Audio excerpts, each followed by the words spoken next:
ବନ୍ଦେ ଉତ୍କଳ ଜନନୀ। ଦର୍ଶକ ବନ୍ଧୁ, ଆଜି ଆମେ ଜାଣିବା ଗୁପ୍ତ ଶାସନ ସମୟରେ ଲେଖାଯାଇଥିବା ଅଷ୍ଟାଦଶ ପୁରାଣ ବିଷୟରେ। ପ୍ରଥମ ପୁରାଣଟି ହେଉଛି ବ୍ରହ୍ମ ପୁରାଣ, ଯାହାର ଶ୍ଲୋକ ସଂଖ୍ୟା 10,000।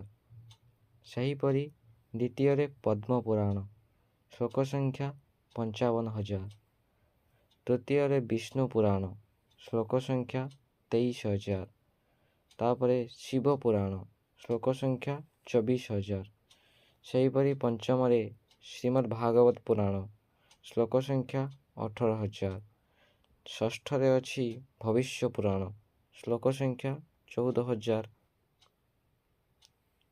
ସେହିପରି ସପ୍ତମରେ ଅଛି ନାରଦ ପୁରାଣ, ଶ୍ଲୋକ ସଂଖ୍ୟା 25,000। ଅଷ୍ଟମରେ ବରାହ ପୁରାଣ, ଶ୍ଲୋକ ସଂଖ୍ୟା 24,000। ନବମରେ ଲିଙ୍ଗ ପୁରାଣ, ଶ୍ଲୋକ ସଂଖ୍ୟା 11,000। ଦଶମରେ ଅଛି ବ୍ରହ୍ମ ବୈବର୍ତ ପୁରାଣ, ଶ୍ଲୋକ ସଂଖ୍ୟା 18,000।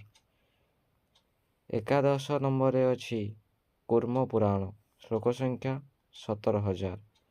12ରେ ଅଛି ମତ୍ସ୍ୟ ପୁରାଣ, ଶ୍ଲୋକ ସଂଖ୍ୟା 14,000। ତ୍ରୟୋଦଶରେ ଅଛି ବାମନ ପୁରାଣ, ଶ୍ଲୋକ ସଂଖ୍ୟା 10,000। ଚତୁର୍ଦଶ ନମ୍ବରରେ ଅଛି ସ୍କନ୍ଦ ପୁରାଣ, ଶ୍ଲୋକ ସଂଖ୍ୟା 81,100। 15ରେ ଅଛି ମାର୍କଣ୍ଡେୟ ପୁରାଣ, ଶ୍ଲୋକ ସଂଖ୍ୟା 1,000।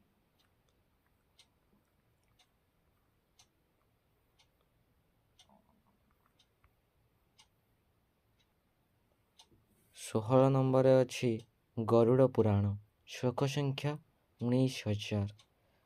17ରେ ଅଛି ବ୍ରହ୍ମାଣ୍ଡ ପୁରାଣ, ଶ୍ଲୋକ ସଂଖ୍ୟା 12,000। ସେହିପରି ଶେଷ ଅର୍ଥାତ୍ 18 ନମ୍ବର ପୁରାଣଟି ହେଉଛି ଅଗ୍ନି ପୁରାଣ, ଶ୍ଲୋକ ସଂଖ୍ୟା 15,400। ଧନ୍ୟବାଦ ଦର୍ଶକ ବନ୍ଧୁ। କମେଣ୍ଟରେ ଜୟ ଜଗନ୍ନାଥ ଲେଖନ୍ତୁ ଏବଂ ଆମ ଚ୍ୟାନେଲଟିକୁ ସବସ୍କ୍ରାଇବ୍ କରିଦିଅନ୍ତୁ।